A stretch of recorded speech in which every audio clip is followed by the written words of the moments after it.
Ini mengulang lagi kemarin seperti yang kita lakukan di zona hijau, apa saja pada saat melakukan pembukaan pembelajaran tatap muka, apa saja standar protokol. Banyak yang mungkin mengira bahwa dengan adanya pembelajaran tatap muka itu seperti sekolah normal lagi. Ini tidak benar sama sekali. Sangat berbeda situasi sekolah yang buka tatap muka dengan sekolah biasa pada masa pra-pandemi. Contohnya, untuk pendidikan dasar dan menengah, semua kelas harus maksimal 18 peserta didik di dalam kelas, yang biasanya sampai 36. Jadi kapasitasnya itu maksimal 50% untuk semua pendidikan dasar dan menengah. Dengan jarak minimal 1,5 meter dari satu bangku ke bangku yang lainnya.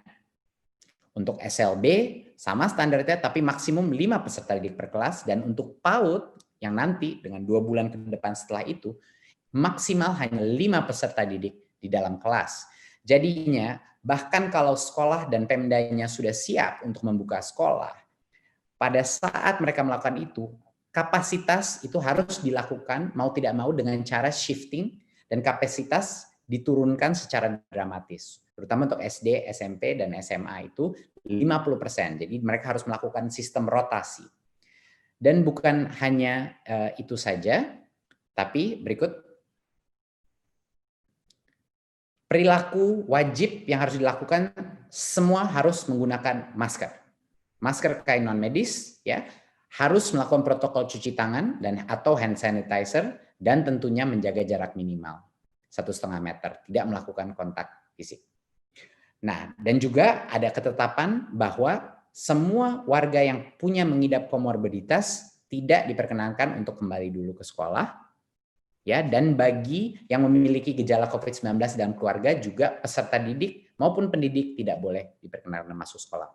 Semua aktivitas yang pra-pandemi itu ada, misalnya berkumpul di kantin, melakukan kegiatan olahraga dan ekstrakurikuler, dan berbagai macam kegiatan lainnya tidak diperkenankan pada saat ini. Jadi walaupun melakukan pembelajaran tatap muka, tetapi tidak ada aktivitas-aktivitas sosialisasi, perkumpulan antara rombel tidak diperkenankan di dalam sekolah.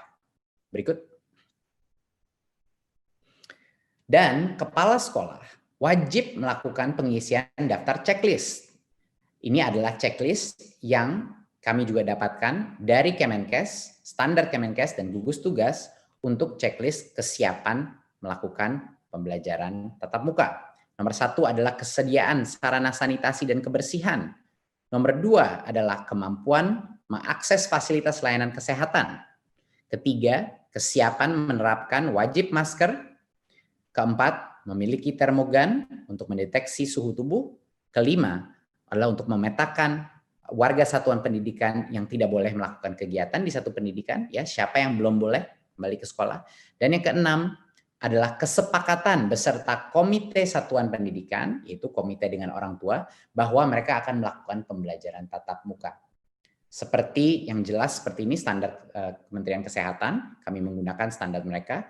Jadi tidak begitu mudah, bahkan kalau untuk area yang ingin melakukan tatap muka, standarnya sangat ketat dan mereka harus memenuhi checklist ini dan harus dimonitor oleh Pemda untuk memastikan mereka melaksanakan checklist ini sebelum melakukan pembelajaran tatap muka.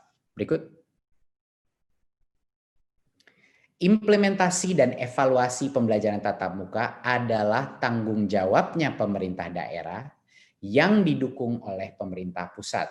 Ini sangat penting bahwa semua elemen dinas pendidikan, kesehatan, beserta dengan kepala satuan pendidikan, para kepala sekolah, agar terus berkoordinasi dengan satuan tugas percepatan, dengan Satgas COVID-19 untuk memantau tingkat resiko COVID-19 daerah. Karena ini haknya Pemda untuk sekarang membuka pembelajaran tatap muka, ini juga tanggung jawabnya Pemda untuk memastikan bahwa implementasinya dan evaluasinya dilakukan secara efektif, dan kami di pemerintah pusat siap mendukung dengan berbagai macam bantuan yang dibutuhkan, baik dari sisi kebijakan, baik dari sisi anggaran dan lain-lain. Ya, tapi harap dimengerti bahwa hak mau buka tatap muka sekolah apa tidak itu ada di Pemda, ada di kepala sekolah, dan bahkan untuk masing-masing peserta didik ada juga di masing-masing orang tua. Itu adalah hak mereka untuk menolak berpartisipasi di dalam pembelajaran tatap muka. Dan jangan dilupakan bahwa kalau indikasi zonanya berubah, misalnya ke oranye ataupun merah, satuan pendidikan wajib ditutup kembali. Ya.